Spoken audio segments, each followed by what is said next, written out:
el esquema funcional de la pobreza. Bueno, yo iniciaría la plática con dos juicios. Uno, hoy aparece en la jornada una noticia en primera plana que el Fondo Monetario Internacional calificó a México como un desempeño económico que pues está generando pobreza, y el discurso oficial siempre quiere ir al contrario, que le vamos ganando el combate a la pobreza. Entonces, en esta charla de hoy vamos a presentar una visión alternativa a la visión política, de política pública, dado en llamarse el combate a la pobreza, que son programas focalistas que entregan algunos bienes y servicios a la población que catalogan como muy pobre, ¿verdad? Esa es la perspectiva de la gestión política. Y dos, que el asunto de la pobreza tiene mucho que ver, y es lo que voy a demostrar en este trabajo, está altamente correlacionada, los niveles de pobreza están muy correlacionados con los niveles de desigualdad económica, entendiendo por desigualdad económica la distancia entre los estratos que más ingresos tienen frente a los estratos que menos ingresos tienen. Y a eso ha dado en llamarse la desigualdad económica, que en todos los países y en muchos años se ha venido midiendo con un famoso índice que se llama el índice de concentración de Gini, que mide el grado de concentración del ingreso, ¿no? Entonces, en esa perspectiva que voy a presentar, ¿verdad? El antecedente, la antesala de la pobreza es la desigualdad económica. Entonces, un país tiene que atender los problemas de desigualdad económica. Si uno ve un mapa del mundo, la desigualdad económica en el mundo está muy asociada al nivel de desempeño económico de los países. Pero más que eso, está más directamente asociada a que los gobiernos y el Estado, como el Estado en un país, ¿verdad?, toman en su agenda de política el problema de la desigualdad. Entonces, los países que menos desigualdad tienen y por consiguiente menos pobreza son países en donde el Estado toma a su cargo, ¿verdad?, el problema de la desigualdad y la pobreza y lo eleva a la categoría de un punto en la agenda para resolver el problema, ¿verdad? O sea, para disminuir las desigualdades y disminuir la pobreza, ¿verdad? Los países que no tienen en su agenda la cuestión de la desigualdad tienden a tener los niveles más altos de desigualdad y de pobreza. Llama la atención así rápido que uno de los países pues, con mayor nivel económico, lo cual ya se pone en duda, Estados Unidos, ¿verdad?, de unos 20 años, 25 años para acá, ha venido aumentando sus niveles de desigualdad y de pobreza, ¿verdad? Y eso, pues, asociado a toda la crisis que hay económica en este país. Las variables próximas que se llaman en un esquema funcional, las variables próximas a la variable dependiente de la pobreza, ¿verdad?, es, como ustedes ven ahí, la distribución de la riqueza, la concentración de la propiedad, el uso y abuso de los recursos naturales, etcétera, y la distribución del ingreso. ¿Dónde se le aprieta? Aquí. La distribución del ingreso. La distribución del ingreso tiene que ver con los salarios reales. Aquí rápidamente México es un país que desde hace 40 años tiene una política de Estado de nunca aumentar ni un centavo los salarios reales. Todos los sexenios siempre han hecho lo posible porque el salario real no aumenta. El único sexenio en donde aumentó el salario real en México fue en el sexenio de Echeverría, con mucha discusión de por qué. Prestaciones a los trabajadores, la nueva ley federal del trabajo aquí va a incidir, concentración del ingreso y las políticas públicas de combate a la pobreza, que no son más que paliativos a disminuir la pobreza, ¿verdad? Entonces, en este esquema se ve que las variables estructurales son las que están determinando la distribución de la riqueza y la distribución del ingreso, y por lo tanto determinan los niveles de pobreza. Entonces no se puede tomar a la pobreza como una variable directa de política pública, se tiene que modificar la cuestión estructural de la economía del país, que lo más importante, sector actividad, el empleo formal e informal, ya les han hablado aquí del sector informal, pues en México está aumentando en una forma muy espectacular el empleo informal. Y el empleo informal está altamente correlacionado con la mala distribución del ingreso y con la pobreza. Bueno, podríamos seguir abundando sobre esto, pero tenemos muy poco tiempo. Tienes 13 minutos. 13 minutos. Vamos ya directamente al análisis. Nos vamos con PowerPoint que dice desigualdad y pobreza. Hay 12 en México, 2.900. Sí, cualquiera del primero. Hay muy poco tiempo. Aquí está. Desafortunadamente, ahí está, muy bien. Dice desigualdad y pobreza en México. Yo analicé el periodo 1990-2010, ¿verdad? La población de México aumentó de 82 millones en 1990 a 94 millones en el 2000 y a 112 millones en el 2010. Ahí hay un juicio demográfico. El sistema económico, social y político de México no está acomodando en condiciones mínimas de bienestar al crecimiento demográfico del país. Ya somos 112 millones y de estos el 60-70% viven en niveles de pobreza. Y esto está muy relacionado con el crecimiento de la economía. Entre 2000 y 2004 la economía creció al 1.6% anual. Es un desempeño demasiado pobre y parco. Para la CEPAL esto es, para un país como México, es un indicador de una política económica, como han dado en llamar ahora, una economía fallida. Entre 2007 y 2010, a una tasa de 0.04%. No se equivoca el Fondo Monetario Internacional en la noticia de hoy. El presidente económico de México, como han dicho muchos, está caído desde hace muchos años. Y el PIB per cápita en estos periodos creció al 0.5, ¿verdad? Ay, perdón. ¿Me estaban oyendo o no? Sí. Estaba hablando muy fuerte. Para que no me gasten mi garganta.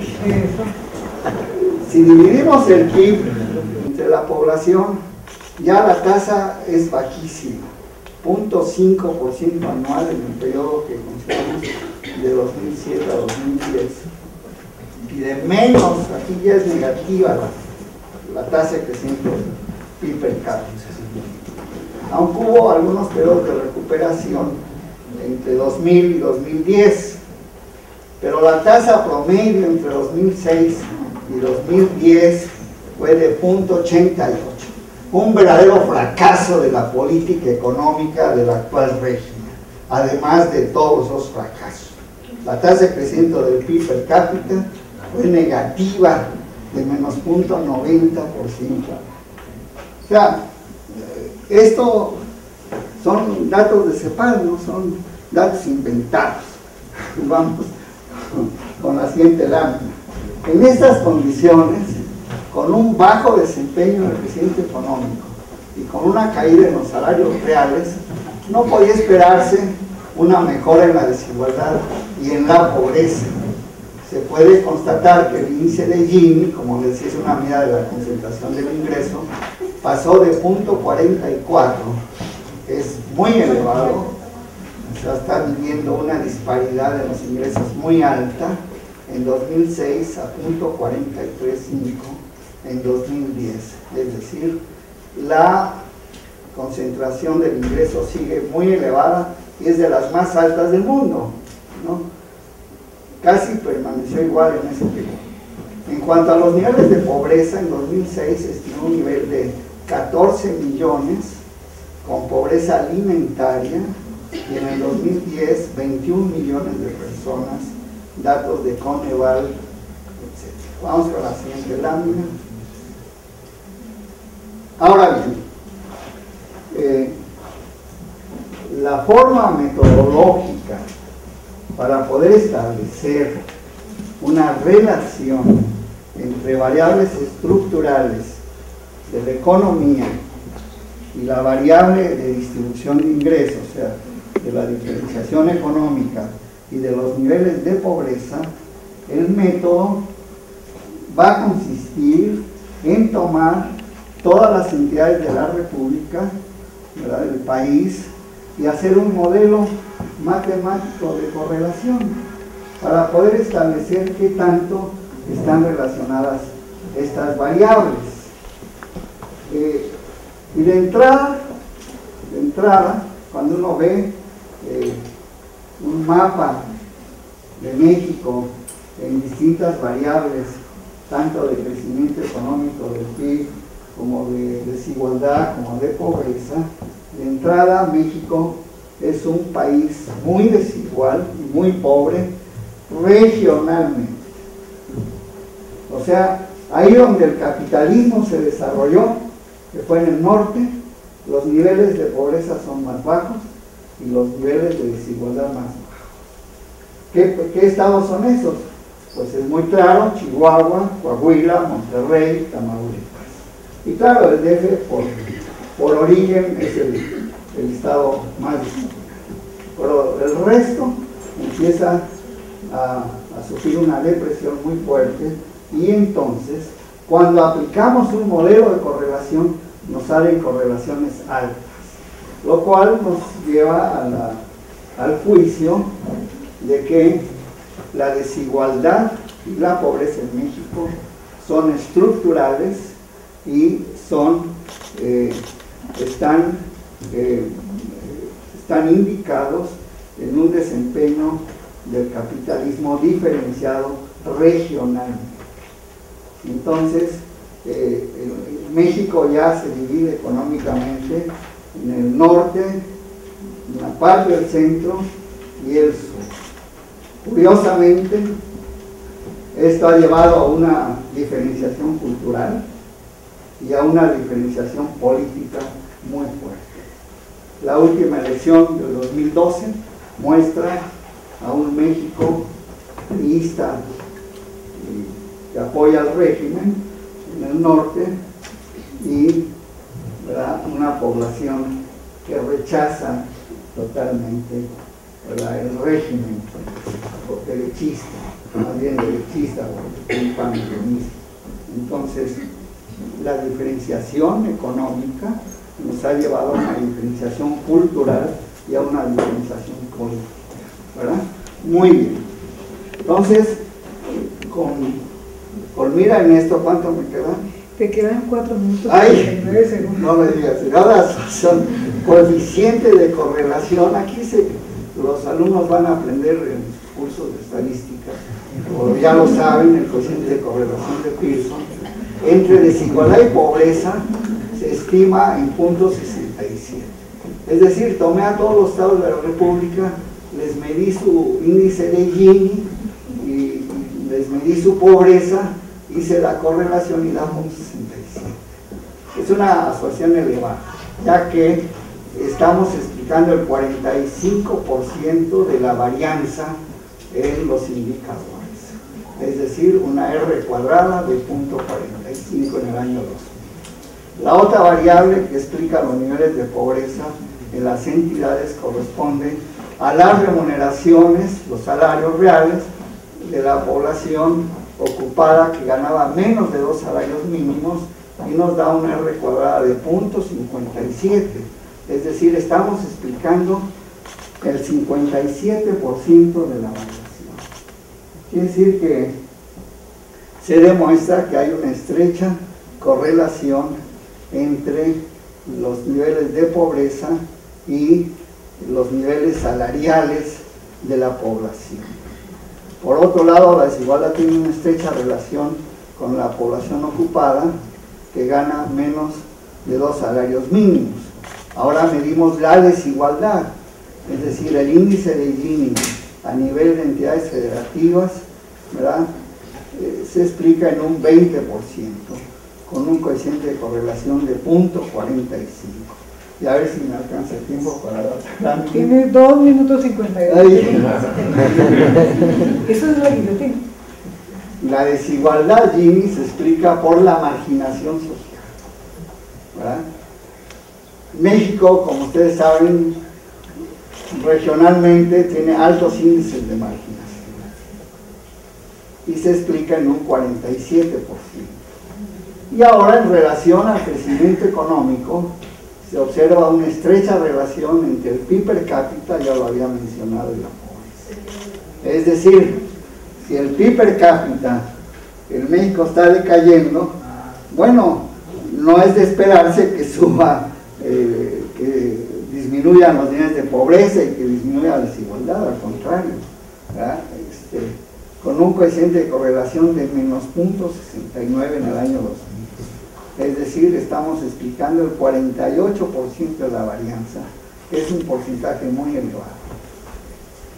Con el coeficiente de desigualdad de Gini, el coeficiente de correlación no es tan elevado y alcanza un coeficiente de correlación de menos 0.37. Y explicamos solamente el 13% de la varianza. Pero sube el nivel de explicación de la marginación social por el PIB per cápita, con un coeficiente de correlación de menos 0.70, explicando el 51% de la varianza. Aquí, cuando nosotros hablamos de marginación, es una variable que mide las condiciones de infraestructura local, es decir, el hacinamiento en las viviendas, el piso de tierra en las viviendas, etc. Entonces, la marginación, ¿verdad?, no es un indicador de pobreza, es un indicador de desigualdad muy grande en el acceso a la infraestructura en las condiciones materiales de vida de la población. No es lo mismo vivir en un piso de tierra, ¿verdad?, que vivir en un piso. Ya el maestro Jiménez lo ha estudiado muchísimo. Yo creo que hasta ahí llegué, ¿verdad? Tienes 38 segundos.